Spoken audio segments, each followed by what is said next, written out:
Wow! Ito yung menu nila, mga Philippine dessert. Turon. Charap, charap, charap. Turon, turon. Very yummy. Yan. Dito lang po yan sa may Ayanar Beach Dive Resort, mga kapilipi.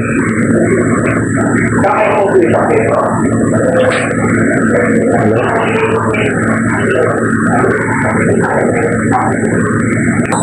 Yan ang mga kapilipi.